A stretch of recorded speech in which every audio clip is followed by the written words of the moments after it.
Hey, it's the podcast guy. Sutton United talked on podcast. It's the Sutton podcast. And there it is! Sutton United at the GM Vauxhall Conference have put out First Division Coventry City, winners of the FA Cup themselves less than 2 years ago. And what a moment to enjoy for the fans of this Surrey side. They've had their moments before, but never one like this. But the whistle goes now. You like for Sutton United. Sutton United, the National League, are through to the last 16 of the FA Cup. No longer English football's perennial non-league club. A 123-year crescendo reaches a new peak for Sutton United, who are promoted to the Football League for the first time. Hello.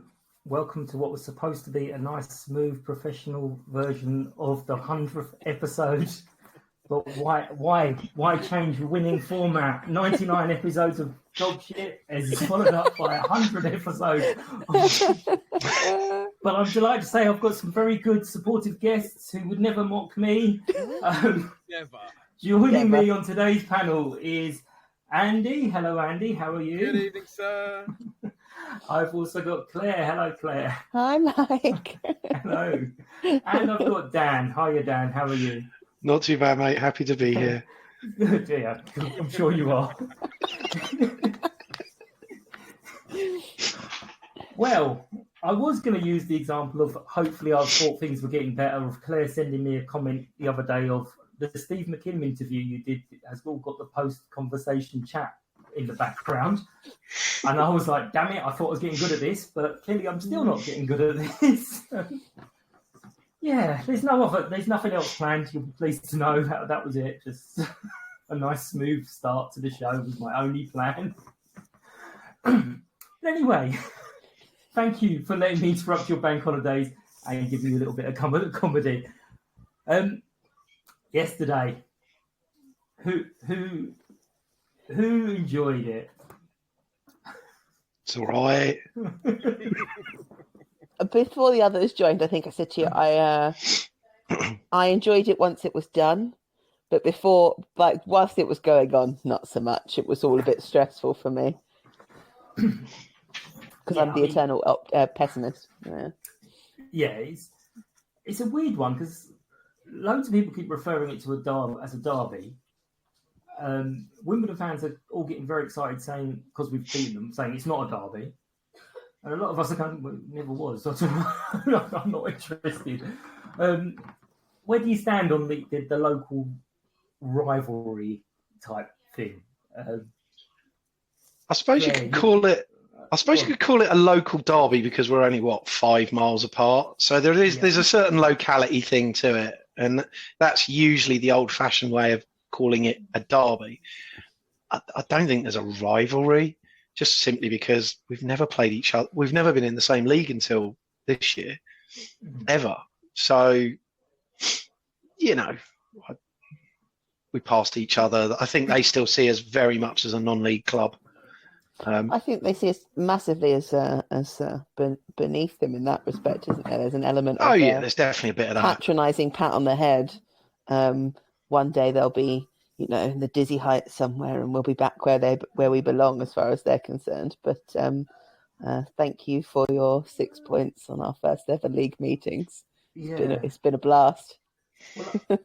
Well, I remember when they beat us, when we beat them last year in the Papa John's, it was very much, that's not a real competition. It doesn't count.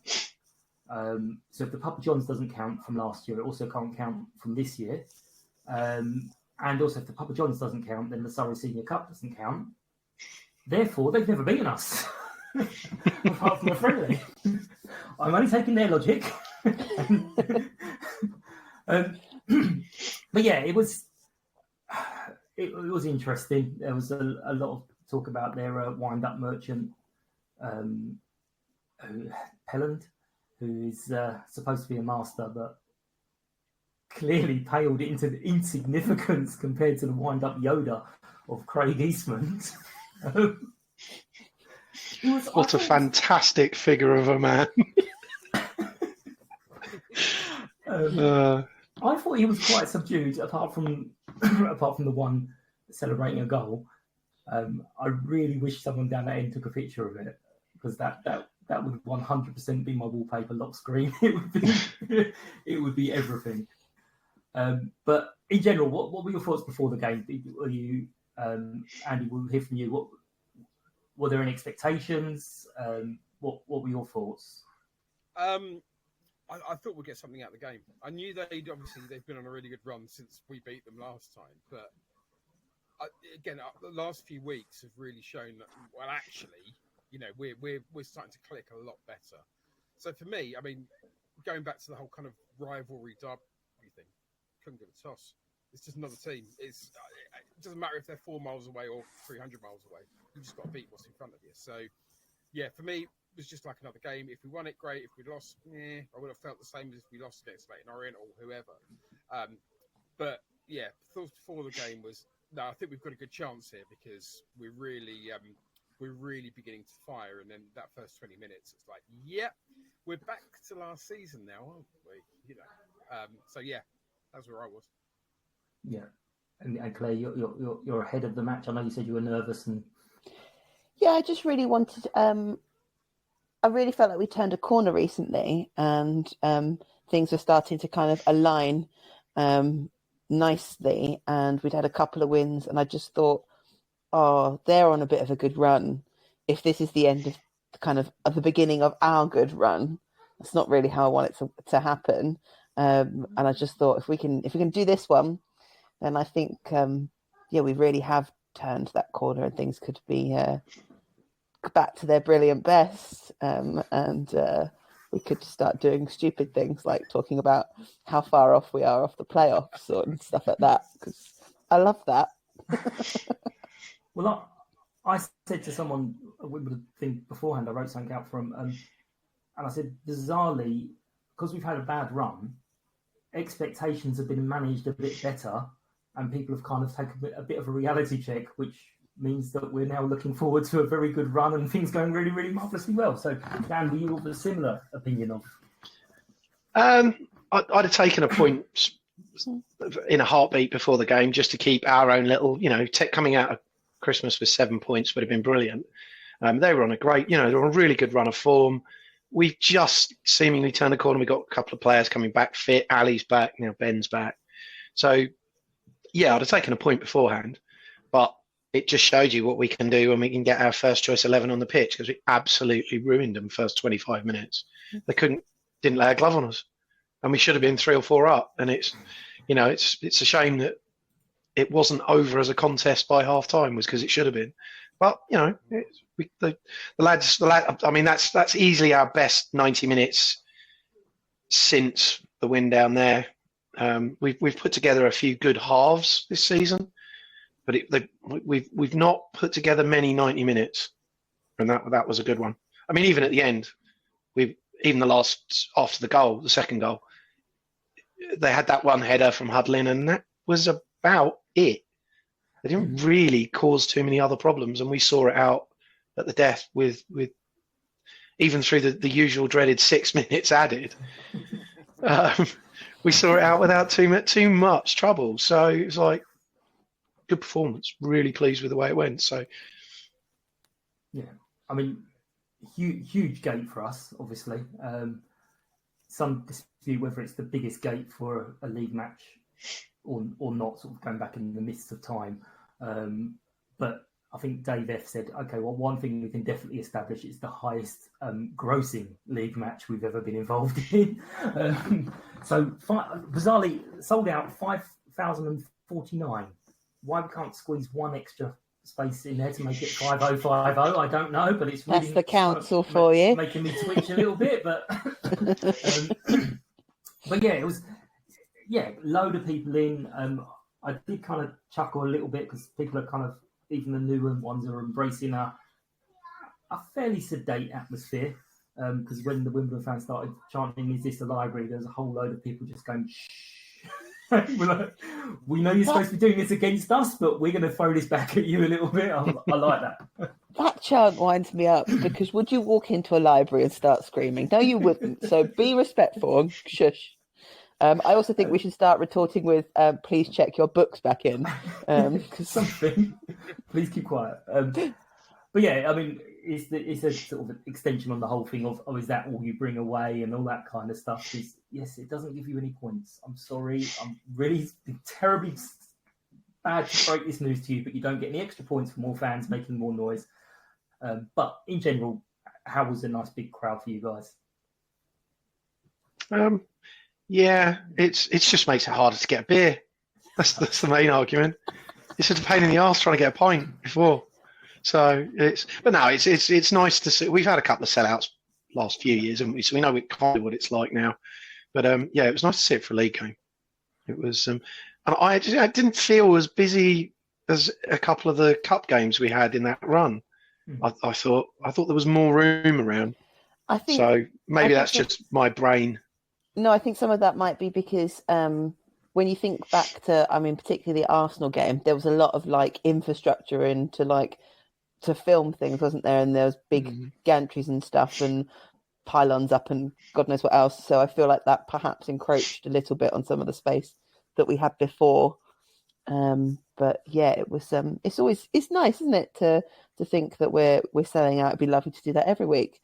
But I mean, not every week because there were people still where I wanted to stand. But you know, swings and roundabouts. Yeah.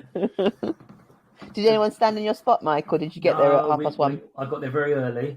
How early is very early? I was on the terrace at about 2:05.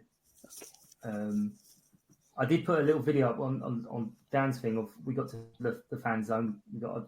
Kind of went straight up to Alisson and then sort of just felt daggers. Feet, you know, when you could feel someone looking at you, sort of turned around and realised, oh, there's a queue.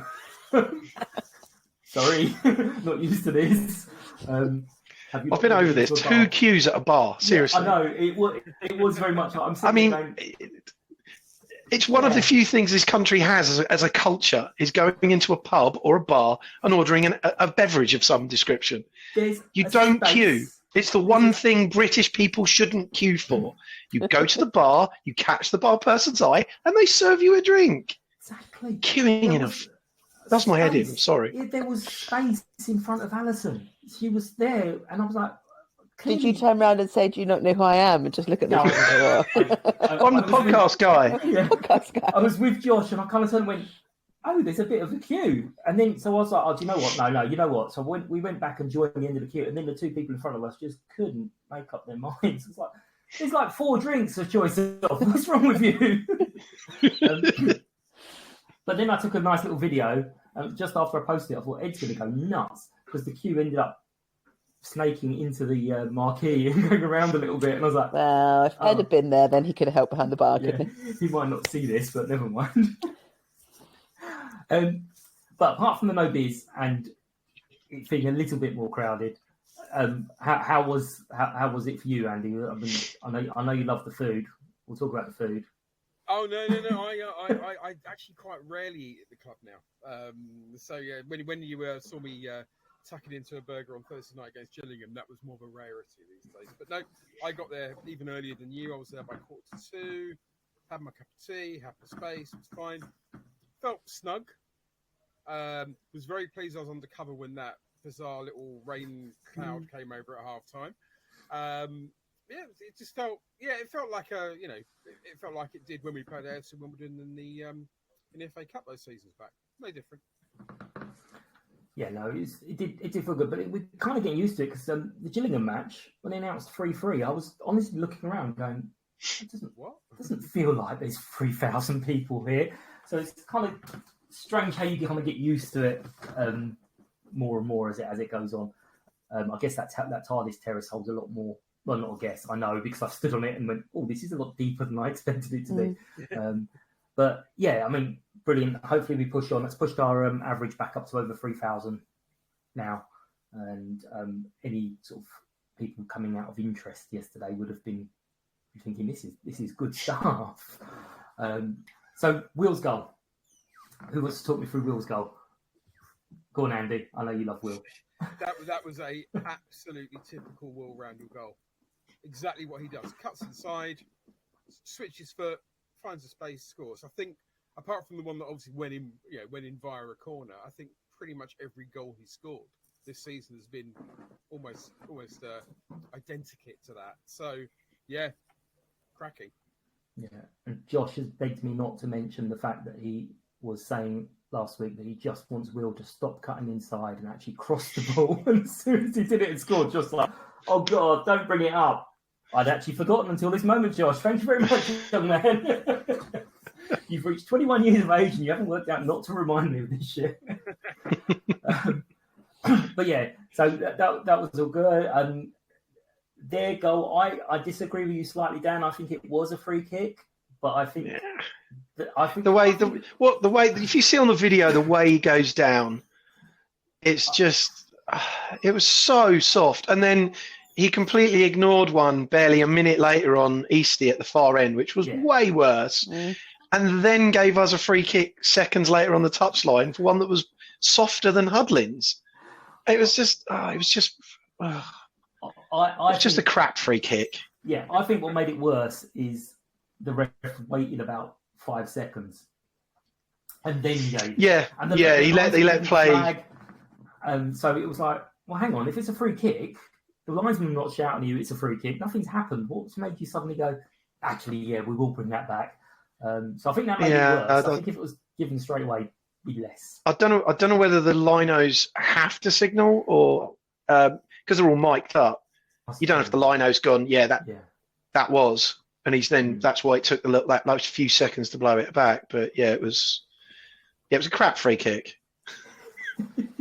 You can't convince me otherwise.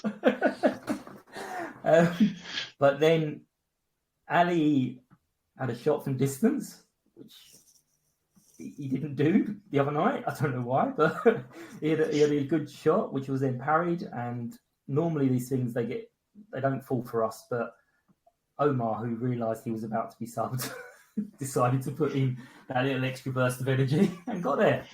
A little bit excited about that, Claire?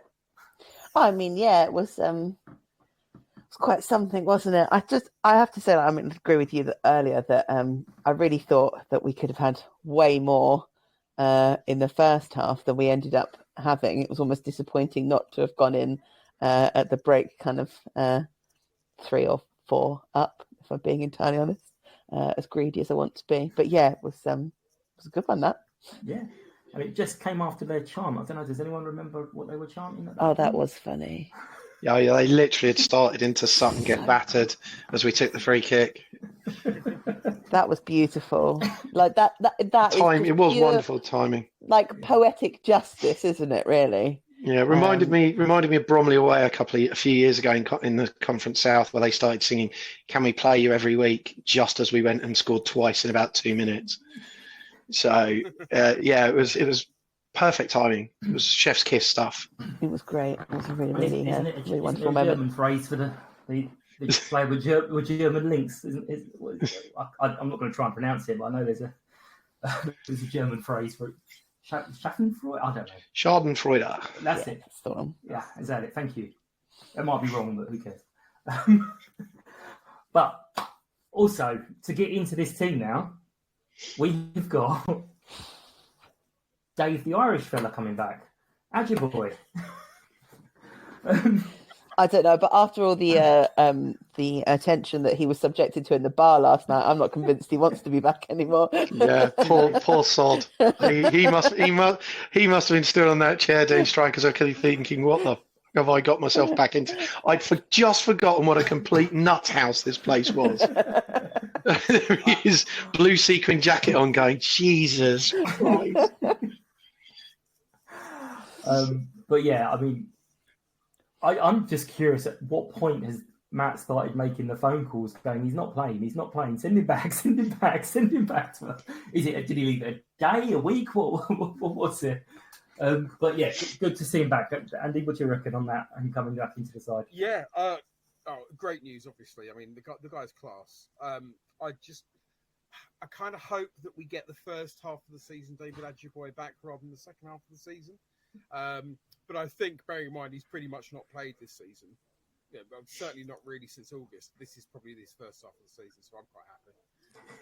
Yeah. And Claire, your thoughts? What do you reckon? I mean, it doesn't always work out with a player coming back. No, it doesn't. Sometimes you have this expectation of what someone's going to be like, just purely based on what they might have done previously. And I think it's fair to say, you know, on his day when he's having a great day, he does amazing things. And then, much like all of us, if he's not quite firing on all cylinders, it's not quite the same. But I would think that, as much as we just joked about it, that actually having not played and probably been really excited to have moved to a higher level, to come back yesterday, get the reception that he got, like when he walks onto that pitch in a Sutton shirt, the reception that he's going to get from the fans in that moment is going to gee him along. I just think that he will, he'll bring something pretty explosive, and I just think feels a little bit like getting the band back together in some form, doesn't it? But sadly, not in its entirety. But I'm excited to see what he can do, and it is just great to have him back. Really nice guy. Yeah, I mean, there's definitely a confidence thing that it's going to take him a knock, but as Matt basically said, he's come home, so hopefully his confidence can be boosted. What do you reckon, Dan? I mean, I know he's been to the training ground a few times as well. I think Matt. Yeah. He went to Harry's wedding the weekend he moved, so he's clearly still close to all the players. But it's going to be good. I'd love to. I'm so glad he's back because he just gives us that little X factor in attack. You know, he makes those driving runs. He can take people on. He just makes stuff happen. And as we were saying in the pub before the game on Thursday, funnily enough, that even just him being there and people being aware of what he can do, they're always doubling up on him. So that means there's two guys over there paying him loads of attention, and it just opens up gaps all over the park, sort of, you know, behind him and in the middle and on the other side. So even it just gives us that. I think it's going to have a positive effect on the side. I think he's also going to be bang up for it because he's made a nice big move. You know, confidence is up. This is, you know, I'm going to kick on now, and he's maybe not got the chance he deserved, or, you know, for whatever reason, he's not been picked as often.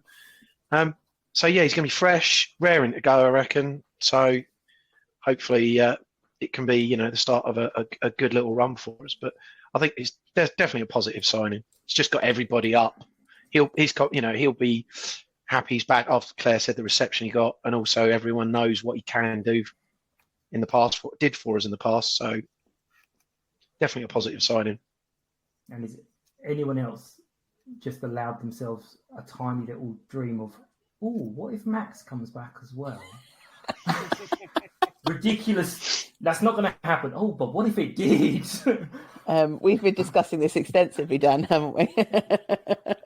Yeah, he's sadly he's not played for like a year. So if he is a free agent, I know, but it'll take him ages to get up to speed. And I know, but he's a sort of a really good League One bottom end Championship striker.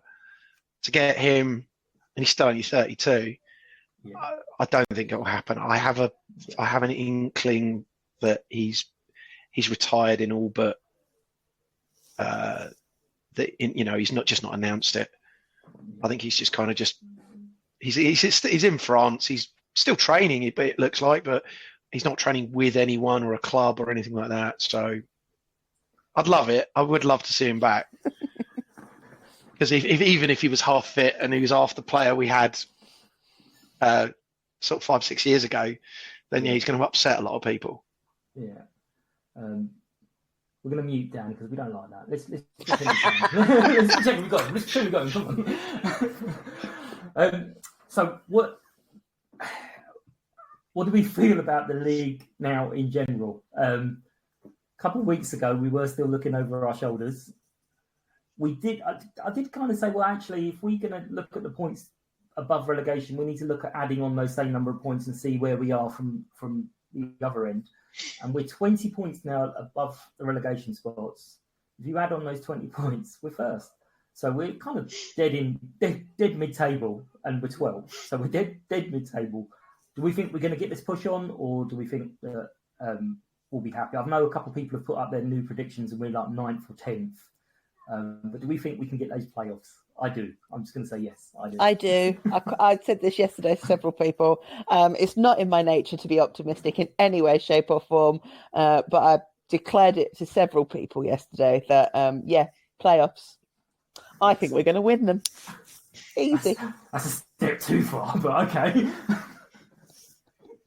Andy? You heard it here first. I'm generally optimistic, and I don't think we will. I think we're going to be kind of 9th, 10th, really comfortably mid-table, upper mid-table. And do you know what? I'll be really happy with that. I think it's, that's the target we should always be aiming for. And then anything above that's a bonus. But I won't be upset if we don't make the playoffs, particularly the fact that we're in 12th with the injuries that we had and the things that went wrong for us in that first half of the season. That is actually potentially more impressive than last season. Yeah. If you look at it more objectively, so I'll be happy as a pig in shit. Dan? It's weird that, as Andy just said, that we've had that first half of the season. We all know what's gone on. We've had to scrap and fucking fight for every last point, and to be taking sort of even yesterday out, to have going into yesterday 32 points. And we were looking at it in the bar after the game on the Thursday going, well, we reckon 42 will probably be enough to keep you up this year. And now, having now got the win yesterday, you're 3 points off the playoffs. You're going, hang on a second, how is that even possible? What have you guys at the top been doing for the last 20 games? I mean, bar Orient and Stevenage, who I think you're going to be your top two, it's just no one seems to really, be... To go up. Yeah, no one seems to really be getting a good, solid run together. And that's the dangerous thing for us, I think, because if we hit, you've got 20 games left. If you win 10 of those, you're in trouble because you're going to make the playoffs. I don't. We were making the playoffs yesterday. He didn't look impressed. Yeah, because all he could hear was a checkbook being opened. But we missed out with 76 last year, and I think it will be probably about as low as 70 this year. Yeah. And that's the problem, because I think we could, if we can keep people fit and kick on, it's achievable. But that's exactly what my thinking is look where we are with the run that we had, and now the second half of the season is going to go so much better. We're going to put together a nice little run of results. We're going to get to the playoffs. Claire, I disagree with you because we'll lose in the first match of the playoffs like we always do. There's no problem with me there, but it means that next year we'll go and get the title, or the year after. Oh yeah, the year after. I think it is. I think the key will be who else the other signing is that apparently we're supposed to be bringing in. Yeah. If it's a striker, and they can shake off the striker's curse of Gander Green Lane and actually score goals, then it's a serious question to be asking. But if we carry on sort of having to work really hard to score the goals that we're scoring, my concern would be that we just probably won't score enough to make the top seven. But at least we're going to be looking forward to the second half of the season with. Oh yeah, there's a lot more optimism now. More fun. Not sitting there going, we're screwed every single match. Just chucking all the names in a hat and going, who's playing where? Hey, have you ever played a right back before? Because you are today. Right, so we will go back to yesterday very quickly and ask about your player of the day. It's not going to be the video. I'm not risking the video, but you've got the little jingle coming up. So we will come back to all one name each, which means I have to do one as well. It's going to be pretty easy-ish yesterday because there's really good performances, but then there's a lot of really good performances. So now watch me do my dance. I'm the player of the day. Right, I'm going to start with Andy, just so no one else can take it from him. Is this to stop him having a tantrum? No. Oh, as if I ever have a tantrum. It's just one of you would be mean and say the name that he wants to say. Go on, What, you Angus. expecting me to say Will Randall, aren't you? Well, it's pretty odds on. All right, I don't want to disappoint Will Randall, with the caveat actually that, to be honest, the last 3 or 4 games he's not really been that great. Yesterday he was back to his best. So yeah, Will Randall. There you go.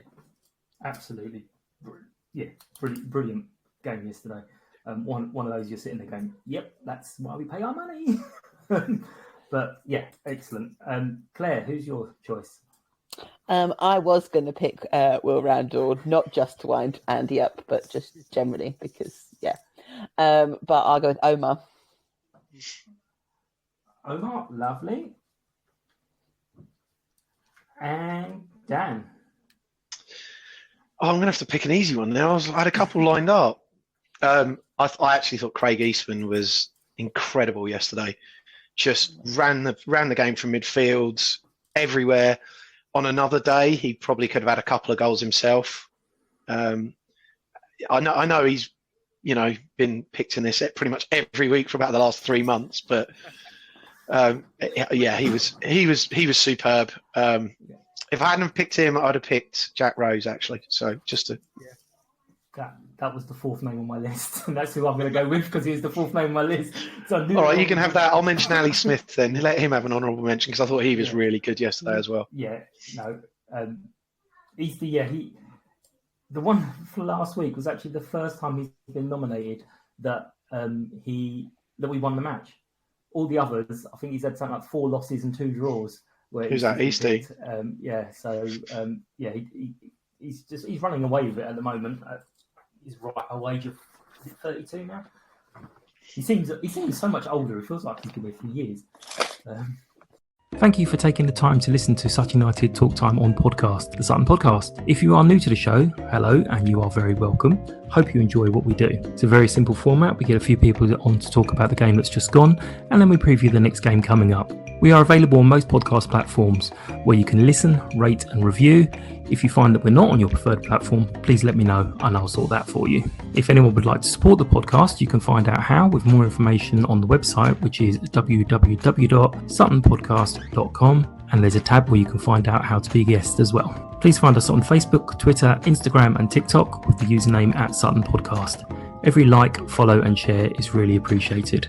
Hope you enjoy the rest of the show. Thank you. With perfect timing, we're going to move on to the rest of the season. We now play a couple of teams in and around us, and that's firstly up at Tranmere. And joining me today and for us to talk us through this review is Matt from the Trip to the Moon podcast. Hello, Matt. How are you? Good evening. Very well, thanks. How are you all? Very well, thank you. Good, cheers. So, this isn't going to be nice and professional like you normally have. So we do nice little bit. Want to know a little bit about yourself. Tell us a bit about your podcast. Essentially, it's who are you?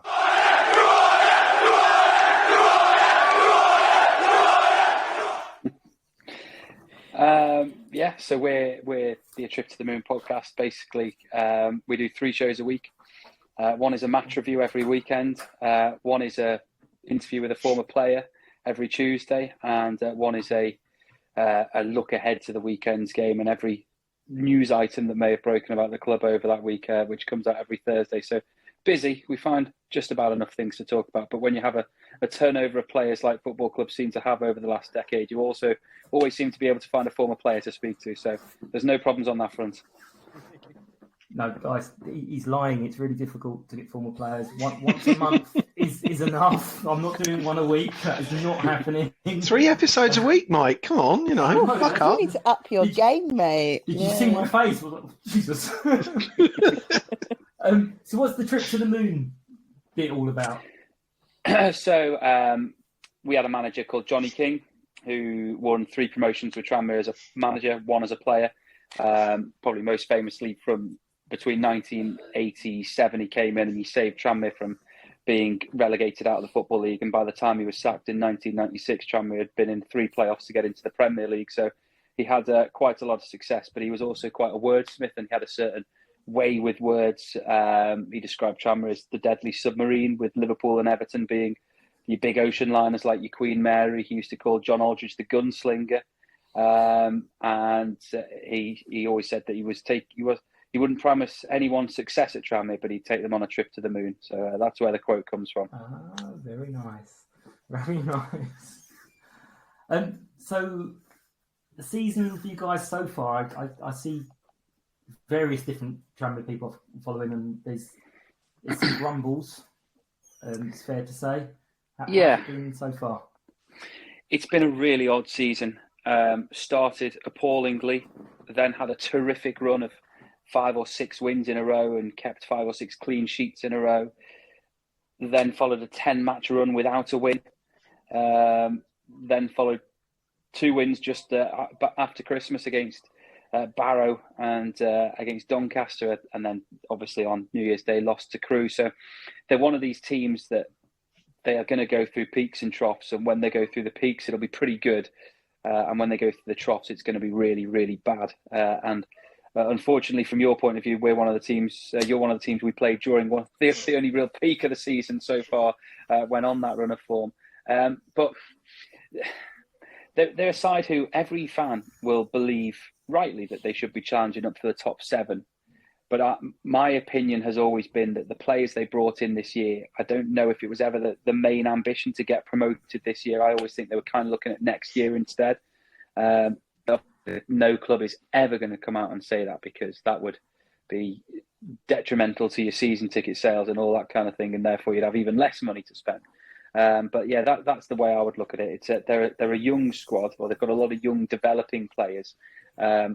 But ultimately, they're a side who are going to go through good runs and bad runs. And if you get them on a good day, they'll probably beat you. If you get them on a bad day, you'll do them. Right. So, I mean, you guys, you mentioned a bit of it there earlier. Your natural position, where do you kind of naturally see yourself in the Football League? Because you've been down to the conference, you've been playoffs for the Premier League. Where is Tranmere supposed to sit? Because we know we're way above where we're supposed to sit. Where do you supposed to sit? It depends entirely on who you ask. So I was born in 1990. My first game was in 1995. So for the first 6 years of me watching Tranmere were what we would now call the Championship, but obviously then was a Division 1 club. For the 13 years after that, they were a League 1 club, and then had back-to-back relegations, 3 years in non-league, back-to-back promotions, then got demoted through points per game, and find ourselves in League 2 for a 3rd year. But if you ask anyone pre-1990, they'll tell you Tranmere were a Division 4, Division 3 club. So they're probably one of those teams who, if there was a division between 3 and 4, League 1 and League 2, you'd sit them somewhere in between there. But historically, over the last 30 years, the majority of that has been played above this level. So you would like to say that their current level is not where you'd ending up in 3 or 4 years' time, hopefully. Good. So League 1.5. Yeah, exactly that. We could even manage that. We'll have to. Sounds a good idea, that. Yeah. So I think everyone here would agree with me. You're a bit of a weird club for the ex-league clubs coming into the National League, in that you just kind of got on with it and didn't whinge and moan. Dan, would you back me up on that Tranmere were probably the only one that we didn't have? Yeah, the Tranmere fans seem to, certainly the support base and the club as a whole, just seem to kind of get it a bit. And I think they realise that we're in the shit here. We need to, we've got to steady the ship here, or it gets out of control. You end up like a Stockport.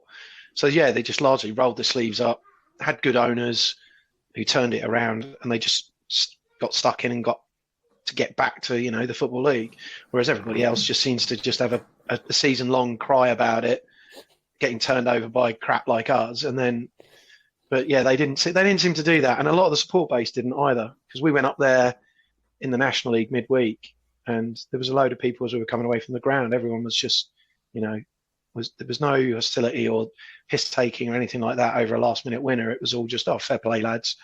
And yeah, they're just one of those clubs we've actually managed to get on with, actually, being former Football League, or when they were a former Football League club, and it seems to have carried on into League 2. So, Yeah, definitely never had the what we called the belt down, the bitter ex-league teams. So how was the National League experience from your point of view? Well, it came at a really odd time. Obviously, Tranmere had been relegated in 2014, and then they went down again in 2015. And the 2015 season, 2014-15, was horrific. 39 points, I think they finished with, having been relegated the year before. So obviously, you go into that season thinking, let's just consolidate, let's get back up, and at some point. But to be fair, the first relegation had been coming for a long, long time. The club had been treading water. The budget had been getting smaller and smaller. The previous owner had been getting less and less interested. He was just trying to find the right person to sell the club to, so he wasn't putting any money in to try and get them anywhere. So that the relegation to League Two had been coming for a long, long time. The relegation to the National League was a bit of a shock, but the season was so bad. They used 51 players over the course of the season. They had a manager in Mickey Adams who didn't like the fans and didn't like the media. And I think it's fair to say the media and the fans didn't like him either because of some of the things that he said. And it was just a complete and utter mess. It was a disaster of a season. So when they went into the National League, it was almost a fresh slate. I think they only had 4 or 5 players left from the previous era, and they were, largely speaking, they were fairly popular players who hadn't particularly done that badly that you wanted to see them binned off. So there was scope to build a new squad. The chairman's first protocol was to find a manager who had National League experience, and he brought in Gary Brabin. And Gary, in turn, signed a load of players who themselves had played very successfully in the National League. So Scott Davis came in, James Nord came in, Steve McNulty came in 6 months down the line, Richie Sutton came in, Jay Harris. And you will notice that all of these names are actually the same names pretty much who were part of the promotion team in 2019 as well. So they built a really solid squad. And Gary Brabin lost his job 2 months into the second season after a bad few results, obviously culminating at Sutton, where I think it was a 3-1 defeat or something similar to that, and he got the boot. And then Mickey Mellon came in, and Mickey just took it to a new level. Same players, basically. Gary Brabin had added Connor Jennings and Andy Cook the summer before in his second summer as manager, and they were crucial in the next 2 promotions, or the next promotion, and then John Jennings in the second one as well. So it was like going down to the National League was almost something that had to happen to rejuvenate the club and spur the club back into being something that we knew it could be. And you're right to a sense. I think a lot of the fans, I remember speaking to, I wrote a book on their 3 years in the National League and the subsequent promotion. And I spoke to a load of the players about what it was like in that era. And James Nord was one of them, because he obviously scored the winner at Wembley in 2018. And he said he remembers him and Jay Harris nearly coming to blows with Stephen Jennings, who was one of the players who'd come down from the Football League with us, about a 0-0 draw away at Braintree.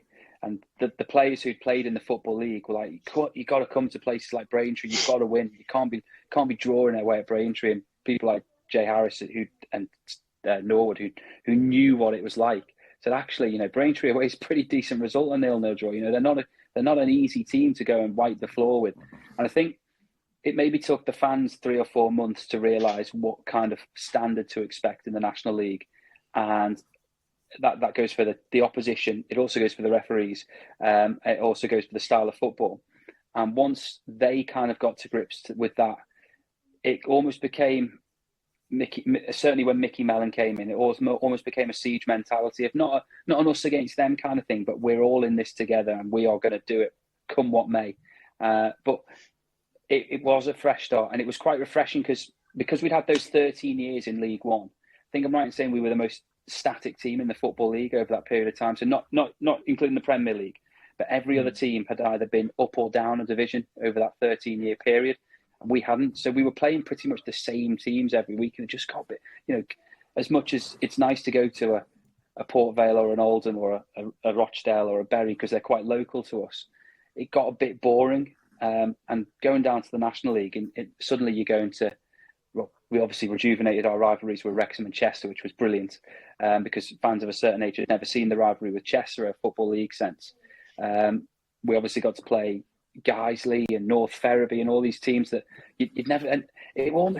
It was great because you're proper close to the game, aren't you? And it almost felt to some extent like, I don't know if this is the right description, but like competitive pre-season friendly matches, because they were the kind of teams that we'd been used to playing in pre-season games. But actually now there was a bit of edge and a bit of something to it. So it made it just made it all fresh, and it was, for me, it was a really enjoyable period, even if it was probably a place that most fans will tell you the club should never have been in.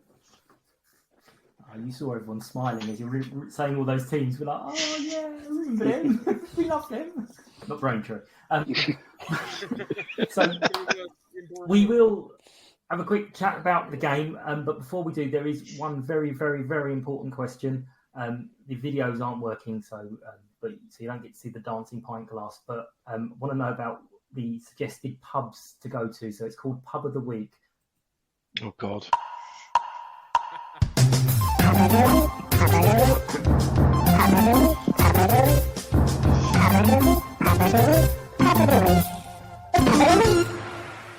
That's actually worse without the video.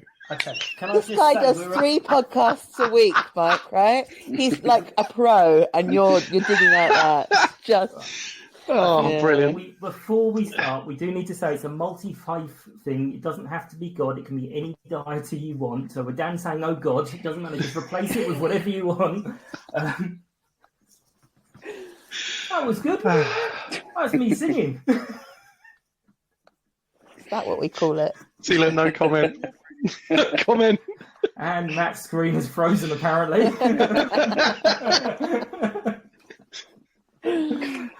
So which is better production than ours? We don't have any production on ours. Oh, see, I'm making that as the sound clip. I'm telling you now, better production than ours. So which is I know, have you still got the glamping tent? Yeah. Up at your place, yeah. So is that your suggestion, or exactly what I suggest? I mean, that's not going to be there in 6 months' time, because so that's run by our trust, our Tranmere Supporters Trust, and they've just in the last week or two been granted planning permission to build a permanent structure on the car park, which is going to be a massive it's a permanent, not going to be a tent. It's going to be built out with big wooden bars and all kinds, and it's going to be used for other events like it could be used for small gigs. It can be used for book talks and podcast live kind of things and stuff. So in 6 months' time, that's where the trust plan to be. So if Tranmere and Sutton still are in the same league next year, then fingers crossed you'll be able to visit that. But for now, I'm going to still recommend the big marquee, which is in the director's car park behind the main stand. It might be a little bit chilly in there, but they've got a good array of drinks on offer. So that would be where I would suggest to go. And I think there's always a really nice warm atmosphere in there. The people in there will want to talk to anyone about their football club. And I know when Newcastle came down this year, their fans enjoyed popping in as well. So yeah, the big marquee would be where I recommend. Although there are 3 or 4 other places within walking distance, that would be my starting point. Big screen in there as well, so you can watch whatever game's on.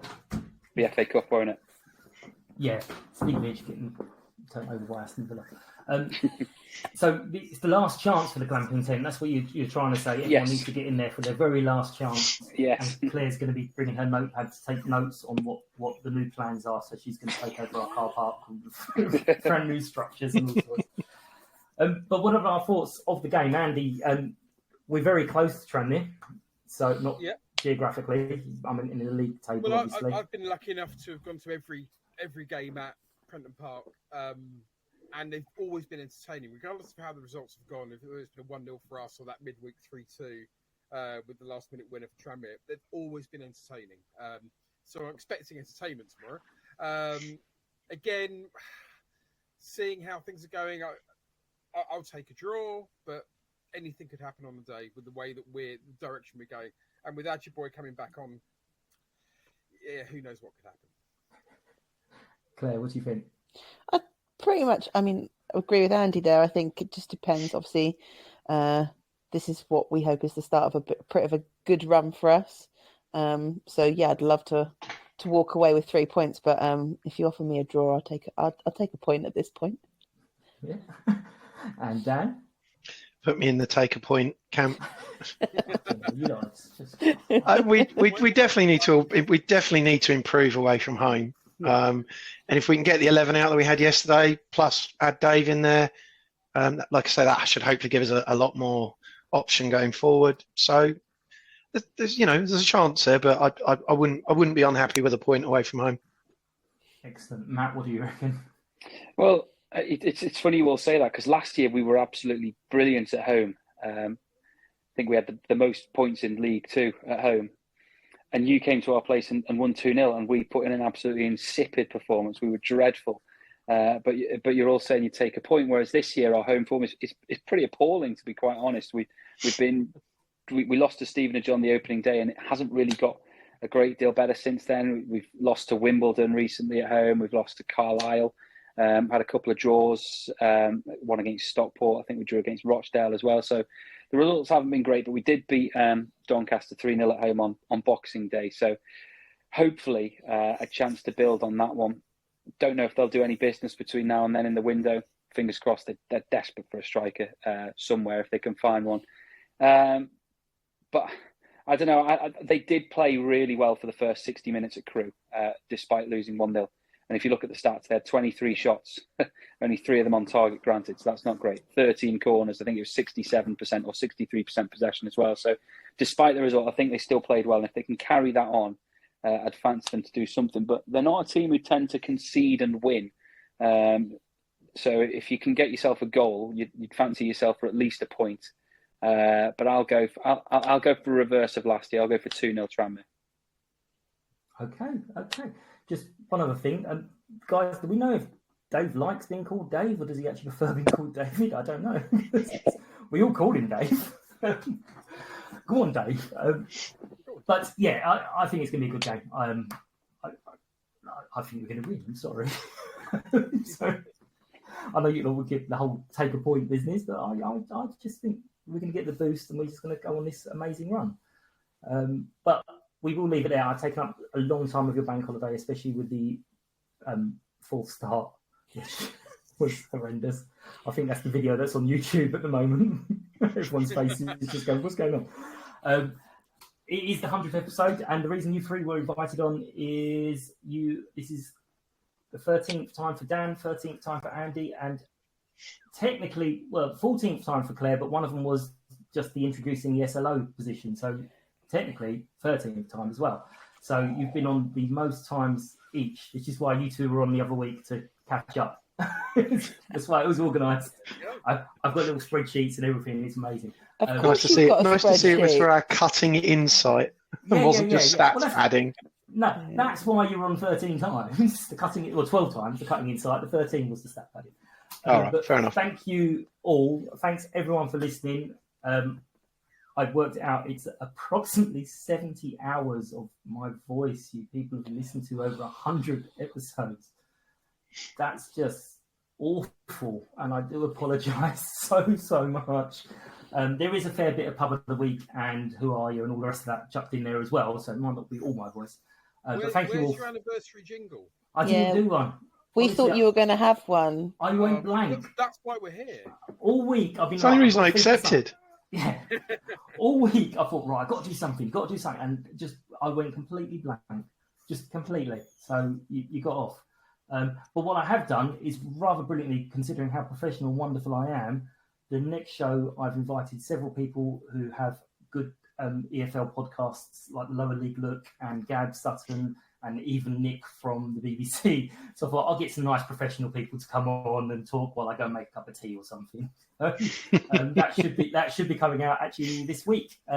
But for now, thank you all for your time. Thank you all for listening. Take care, and we'll see you soon. Bye-bye.